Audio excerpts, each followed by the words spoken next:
ತಾಯಂದಿರು T V ಮಾಧ್ಯಮದಲ್ಲಿ ಬರ್ತಾ ಇರ್ತಕ್ಕಂಥ ಸೀರಿಯಲ್ಗಳನ್ನ ನೋಡೋದು, ಇವೆಲ್ಲವನ್ನು ಬದಿಗೊತ್ತಿ ಇವತ್ತು ಸಾಣಹಳ್ಳಿಗೆ ನಾಟಕವನ್ನು ನೋಡಲಿಕ್ಕೆ ಬರ್ತಾರೆ ಅಂತಂದರೆ ಪರಮ ಪೂಜ್ಯ ಶ್ರೀಗಳವರು ಆ ನಾಟಕಗಳಲ್ಲಿ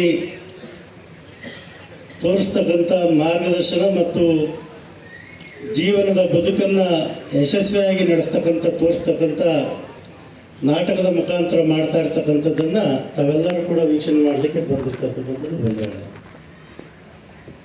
ಇವತ್ತು ಪ್ರತಿಯೊಬ್ಬರ ಜೀವನದಲ್ಲೂ ಕೂಡ ಒಂದಲ್ಲ ಒಂದು ರೀತಿ ನಾಟಕಗಳು ನಡೀತಾ ಇರ್ತದೆ.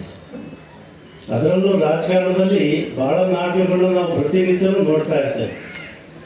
ನಮ್ಮ ಮತದಾರರಿಂದ ಹಿಡಿದು ಕಾರ್ಯಕರ್ತರಿಂದ ಹಿಡಿದು ಯಾವ್ಯಾವ ರೀತಿ ನಾಟಕ ಮಾಡ್ತಾರೆ ಅಂತೇಳಿ ನಾವು ನೋಡಿದರೆ ನಿಜವಲ್ಲೂ ಪರಮ ಪೂಜ್ಯ ಶ್ರೀಗಳವರು ಮುಂದಿನ ಬಾರಿ ರಾಜಕೀಯದ ಬಗ್ಗೆ ನಾವು ನಾಟಕನ ಮಾಡಿಸ್ಬೇಕಾಗ್ತದೆ, ರಾಜಕಾರಣದ ಬಗ್ಗೆ.